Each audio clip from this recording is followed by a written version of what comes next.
donc Patrick Gross est conseiller aux études au Conservatoire du Blanc-Ménil et c'est un grand amateur de l'opéra et c'est un grand amateur de l'opéra qui nous propose deux séances qui vont servir de petite histoire de l'opéra. Voilà, j'espère que j'ai rien oublié. Non, rien d'essentiel. C'est vrai que la semaine dernière, vous avez entendu Marie-Laure Veillevena, qui, elle, est une technicienne du chant, donc elle a pu parler de façon très précise, je l'imagine. Je ne pouvais malheureusement pas être là, parce que j'étais à l'opéra. Donc, elle a pu vous parler un petit peu de ce que sont, de la technique de la voix. Ça n'est pas exactement mon propos. Moi, je vais plutôt essayer de vous montrer des mises en scène. Je vais essayer de vous montrer des œuvres. Et puis, j'ai eu un petit peu de mal à me décider, en fait, parce que c'est vrai que raconter l'opéra en 2 séances, c'est très, très, très ambitieux. Donc, j'ai choisi, finalement, de faire simple, c'est-à-dire d'essayer de suivre une chronologie, avec peut-être une latitude pour vous d'intervenir, c'est-à-dire s'il y a des sujets qui vous intéressent davantage. Par exemple, sur la prochaine séance, j'ai la possibilité soit de m'attarder sur le 19e siècle, c'est-à-dire que là je pensais faire une première séance essentiellement sur le 17e et le 18e siècle, et la prochaine fois sur le 19e et le 20e, en sachant qu'évidemment la matière sur le 19e est très importante, sur le 20e aussi, parce que je suis un amateur aussi de musique du 20e siècle, de musique contemporaine, et je pense que c'est aussi assez intéressant de voir comment un genre qu'on a considéré assez longtemps, dans les années 50 notamment, comme moribond, en fait n'est pas moribond du tout. C'est-à-dire qu'il y a énormément de personnes, de compositeurs, qui continuent aujourd'hui à écrire des opéras. Il y a des commandes régulières. D'ailleurs, l'opéra, de toute façon, c'est en général quelque chose qui fonctionne à la commande. C'est-à-dire qu'un compositeur se met rarement comme ça à écrire un opéra. Et ça continue à fonctionner. Alors c'est vrai que là, à l'Opéra de Paris, je vous signale d'ailleurs que cette nuit, on est mardi, oui, cette nuit passe le dernier opéra qui a été créé à l'Opéra Bastille, il y a maintenant 2 ans, qui est un opéra qui s'appelle Akhmatova. Et ça passe aux alentours d'1h, 1h30 du matin sur la 2e, la 3e, les chaînes de télévision. Est-ce que vous entendez bien? Pas trop. Il n'y a pas de micro? Pas tellement. Oui, le micro. C'est mieux. Essayez. Oui, j'aimerais commencer peut-être par vous dire ce qui se passe avant l'opéra. L'opéra, en tant que tel, d'ailleurs le nom ne va pas apparaître tout de suite, mais l'opéra apparaît au début du XVIIe siècle.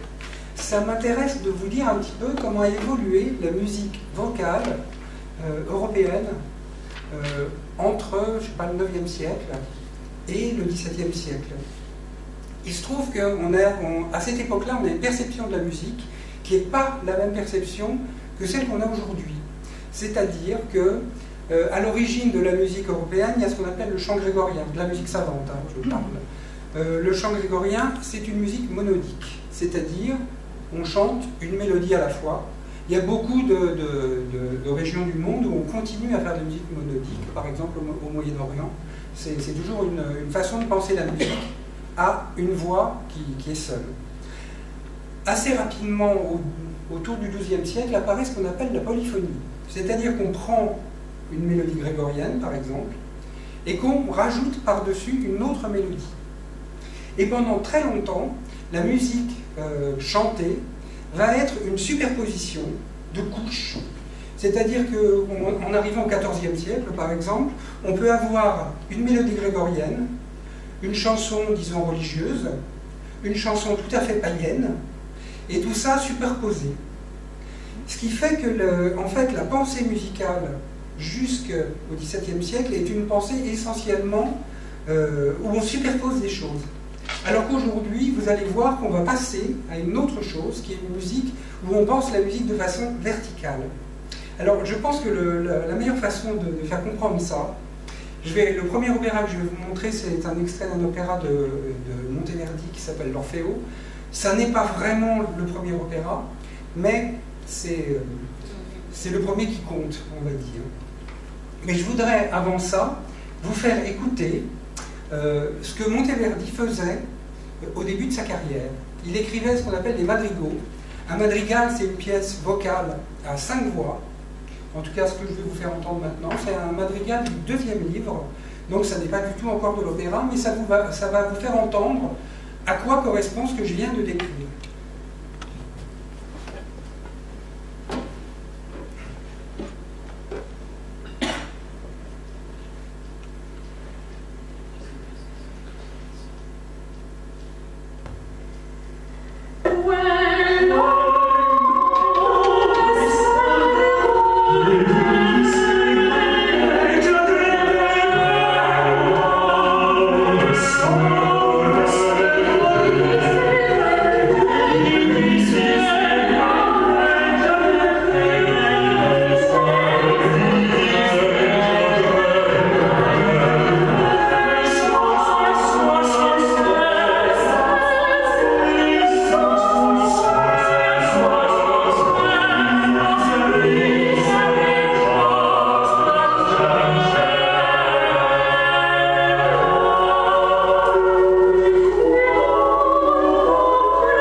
Donc, vous avez remarqué peut-être que quand il y a un texte, très souvent il est décalé.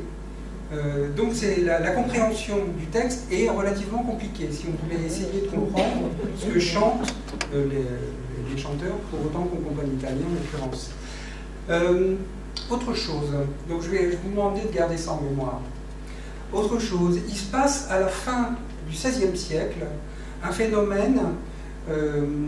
D'abord, vous savez que la Renaissance, c'est un retour à l'Antiquité, c'est-à-dire qu'on s'intéresse à nouveau à tout ce qui s'est passé à l'Antiquité, et notamment, évidemment, à la poésie et au théâtre. Et il se trouve que le théâtre antique, c'est déjà ce qu'on appelle l'art total, c'est-à-dire qu'on y relie la littérature, la musique, éventuellement l'architecture, je ne sais pas ce qu'étaient les décors dans l'Antiquité, mais en tout cas, c'est une chose qui intéresse énormément les gens de la Renaissance. Et les gens de la Renaissance, ils vont avoir envie d'inventer quelque chose qui s'appelle le spectacle total, où l'ensemble des arts soit réuni. Et il va commencer à apparaître vers la fin du XVIe siècle ce qu'on appelle en France le ballet de cour, et où ce sont des spectacles en fait, donnés en général à l'occasion de grandes fêtes, de mariages royaux. Il y en a un par exemple qui a lieu au moment du mariage du futur Henri IV, quelques jours avant la Saint-Barthélemy. Et il y en a un autre. Alors le problème de ces spectacles, c'est qu'il n'en reste quasiment rien en dehors des chroniques. Il y a une exception, c'est un ballet qui s'appelle le ballet comique de la Reine, qui est donné à l'occasion d'un mariage. C'est le duc de Joyeuse, je crois, qui était un des mignons d'Henri III. Et donc à ce moment-là, il y a un spectacle comme ça où on réunit différents éléments, où il y a à la fois un élément scénique, un élément de texte et un élément musical. Il se trouve que celui-là, on en a des traces, il y a des traces de cette musique. Et donc petit à petit, l'idée fait son chemin, et l'idée fait aussi son chemin, notamment en Italie, d'une autre pratique de la musique, ce que les Italiens appellent la seconda practica. Et cette seconda practica, c'est tout à coup de modifier la relation entre le texte et la musique, c'est-à-dire que finalement, ce qui compte, c'est de comprendre le texte. Alors, c'est ce qui va donner, c'est cette technique-là qui va apparaître dans les premiers opéras italiens. Alors le premier, on pense que c'est une Eurydice de Jacopo Peri qui est donnée en 1600. Et le premier donc qu'on a retenu et où vraiment il y a de la musique magnifique, c'est cet Orfeo de Monteverdi. Donc je vais vous présenter quelques extraits, parce que c'est assez caractéristique finalement de ce qu'est l'opéra, de cette époque-là. Alors il faut imaginer, là je vous ai mis un petit coup de l'opéra Garnier pour que vous voyez. Petite parenthèse, hein, remarquez que la scène, c'est ça. Ça c'est la salle où est le public. Donc en dessous de la scène, vous avez la même hauteur que la scène, et au-dessus, 2 fois la hauteur. Donc ça permet, à l'époque où on invente cet opéra, d'une part de faire descendre des décors des cintres, et éventuellement de faire monter des choses de sous la scène. Bon, petite parenthèse. À l'époque de l'Orfeo de Monteverdi, c'est pas ça du tout. C'est-à-dire que l'Orfeo est donné à Mantoue, et il est donné pour le prince Gonzague de Mantoue, très probablement dans une pièce, ou peut-être dans une cour. Donc le prince de Mantoue est probablement assis. Alors il y avait un moment où c'était à la Cité de la Musique une représentation des premières scènes, des premières représentations. Mais donc on n'est pas du tout dans le cadre d'un théâtre encore tel qu'on le aujourd'hui. Je vais vous montrer le début de l'Orfeo. Alors là, c'est joué dans un théâtre. Vous allez voir, on va suivre le chef d'orchestre et on va voir à quoi ressemble la salle de l'intérieur.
l'ouverture. Vous savez que très souvent, l'opéra commence par un moment où il n'y a que...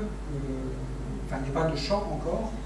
à cette époque-là, ça avait très certainement une fonction d'appel, pas seulement une fonction musicale, comme par exemple on l'aura au XIXe siècle, c'est-à-dire où on se tait pendant l'ouverture. Là, ça n'était sans doute pas le cas. C'est-à-dire qu'il y avait très probablement une entrée, les gens pouvaient continuer à parler pendant cette espèce d'appel qui commence cet Orfeo de Monteverdi. Je pense qu'après, effectivement, le moment où les cordes sont intervenues, c'est vraiment le début de la pièce. Donc ça commence, je pense que vous connaissez tous l'histoire d'Orphée. Oui. Oui, tout le monde la connaît? Non. Alors je vais quand même rapidement la résumer. Donc là, on est bien dans le cas d'un retour à l'antique, hein, c'est-à-dire que Orphée, c'est un mythe grec. Donc le principe, ça commence par un mariage entre Orphée et Eurydice. Donc je vais vous montrer ce mariage. Vous allez peut-être d'ailleurs voir qu'on est encore un tout petit peu dans la musique que je vous ai fait entendre, le premier morceau que je vous ai fait entendre. Mais ça n'est pas de la musique, c'est de la musique pour le cœur, c'est pas la musique des personnages qui vont chanter ensuite.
L'ensemble, mais il n'avait certainement pas cette gestique-là.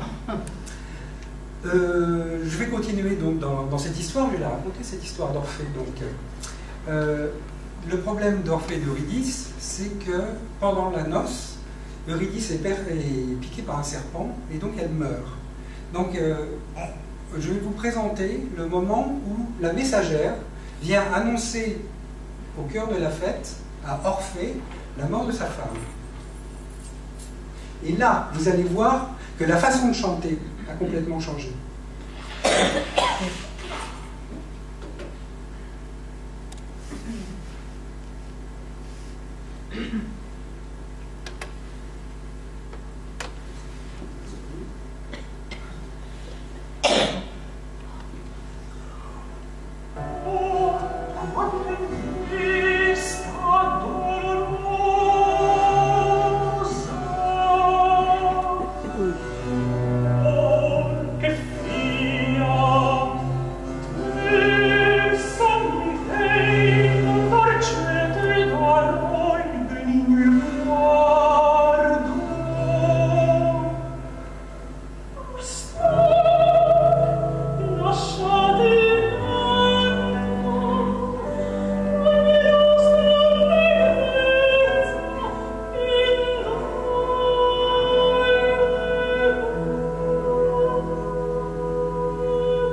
texte, enfin la musique est absolument assujettie au texte. C'est-à-dire que les tournures mélodiques sont très liées à la parole, en fait. Et la musique est presque réduite au minimum. Je vais vous montrer, donc on va continuer dans l'histoire. Orphée, j'ai oublié de préciser que c'était le fils d'Apollon, donc le dieu, entre autres, qui conduit le char du soleil. Donc Orphée décide d'aller récupérer Eurydice aux enfers. Donc il décide de descendre, et donc pour récupérer Eurydice aux enfers, il faut vaincre, il faut réussir à monter dans la barque du passeur de Charon, pour arriver donc de l'autre côté du fleuve des morts. Du Styx, c'est cela.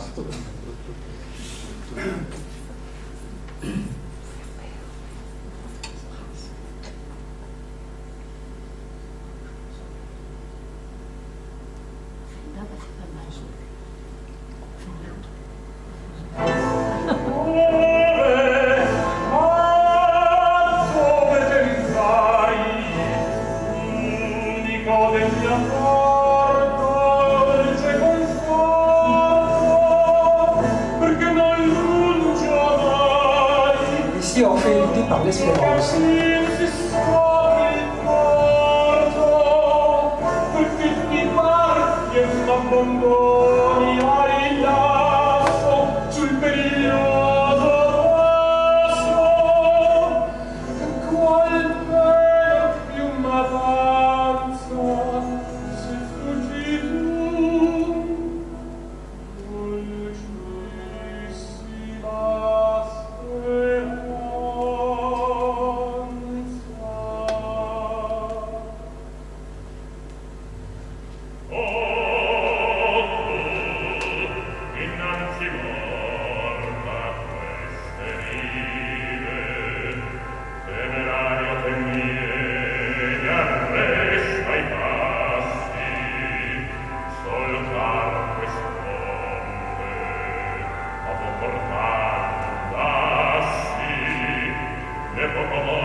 Je vais aller un petit peu plus rapidement dans l'histoire. Donc ensuite, Orphée va se retrouver aux enfers, face donc à Hadès, qui va, bien entendu, il va par son chant réussir à le convaincre de rendre Eurydice. Et il va repartir, donc Orphée va repartir avec Eurydice, avec la condition de ne pas la regarder avant d'être parti. Donc c'est le célèbre. Donc voilà ce que ça donne dans l'opéra de Monteverdi.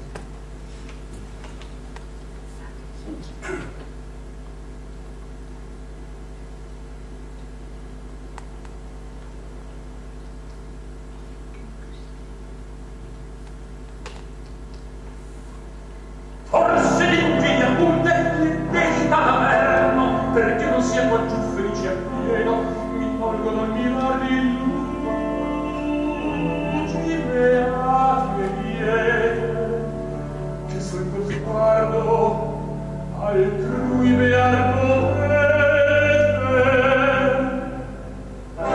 Ma che belli amore, so che viene a più bon comandare.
vais vous montrer la fin. Il y a ce qu'on appelle, il y a un procédé qu'on retrouve extrêmement souvent, qu'on va retrouver extrêmement souvent dans l'opéra, c'est le Deus ex machina, c'est-à-dire c'est le moment où il y a une descente d'une divinité qui règle le problème, en fait. D'ailleurs, de façon un petit peu... Dans l'histoire originale d'Orphée, il y a plusieurs fins possibles. Il y a une fin où Orphée est déchiré par les bacchantes, je crois, autant que je me souvienne. C'est-à-dire que Orphée est en quelque sorte puni d'être descendu aux enfers. Et dans l'opéra de Monteverdi, on va voir très autre chose. Intervention divine, son père arrive et vient le chercher et le ramène en fait avec lui.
Apparaissent uniquement quand il n'y a pas le chant.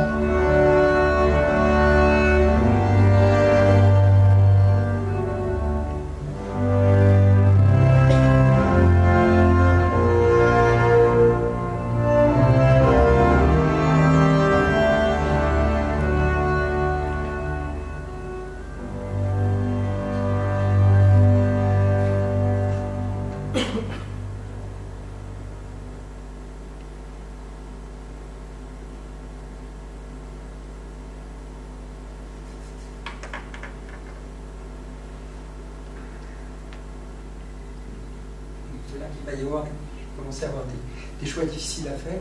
J'avais prévu de vous faire entendre ensuite ce qui se passe en Italie une quarantaine d'années après. Alors, je surveille ma montre. Je vais vous faire entendre un tout petit extrait d'une Didon, d'un opéra de Cavalli qui est contemporain du dernier opéra de Monteverdi. Bon, le style n'a pas essentiellement évolué, c'est-à-dire qu'on a toujours cette volonté première de laisser entendre le texte. Je vous montre un petit extrait qui est la mort de Didon dans cet opéra. Peut-être que vous pourrez remarquer, je ne sais pas si vous avez vu les instruments qu'on a vus au début, les instruments de l'orchestre ne sont pas du tout les mêmes qu'aujourd'hui. Hein. Bien sûr, il y a des instruments qui sont issus de la Renaissance. Il y a énormément d'instruments à cordes pincées, c'est-à-dire des luttes, des théorbes, donc des grands instruments à cordes qui n'existent plus aujourd'hui dans l'orchestre de l'opéra, bien sûr. La Didon de Cavalli a été commandée par un riche noble italien et il n'avait pas les moyens dont disposait le duc de Mantoue, et donc son orchestre est très réduit, c'est-à-dire qu'il y a très peu d'instruments et ce qui compte pour lui c'est le spectacle et c'est le chant.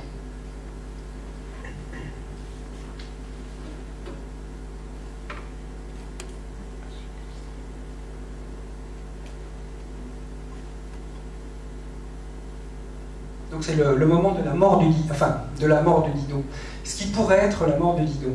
Parce que je vous rappelle très rapidement, c'est l'histoire de l'Énéide. Hein, c'est le moment où les les Grecs, les Troyens, en fait, vaincus par les Grecs, quittent Troie avec Énée, et Énée s'arrête à Carthage et tombe amoureux de la reine de Carthage qui est Dido. Sauf que Énée est chargé par les dieux d'aller fonder Rome, donc il n'est pas question du tout qu'il reste à Carthage, donc il est obligé de partir sous la pression divine en fait, et il va en effet aller fonder Rome. Bon, c'est une histoire, là aussi je l'ai choisie exprès parce que c'est comme Orphée, c'est une histoire qu'on va retrouver de façon récurrente, et pas seulement au XVIIe et au XVIIIe, mais aussi au XIXe siècle.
fait, là, dans cette version-là, Didon ne meurt absolument pas, et elle va couler, elle va finir, elle va retrouver un autre amour avec celui que Aîné l'avait aidé à combattre, d'ailleurs. Bon. On va changer de pays. On va reprendre la même thématique. Je voudrais, bon, je vais essentiellement parler aujourd'hui de la France, de l'Italie et puis de l'Allemagne et de l'Autriche. Mais je pense que c'est un peu difficile de parler de l'opéra et de ne pas faire une incursion du côté d'un musicien qui s'appelle Purcell et qui utilise la même thématique. Vous allez voir à quel point la musique est différente. Donc là encore, la mort de Didon, là Didon meurt réellement donc, dans cet opéra de Purcell.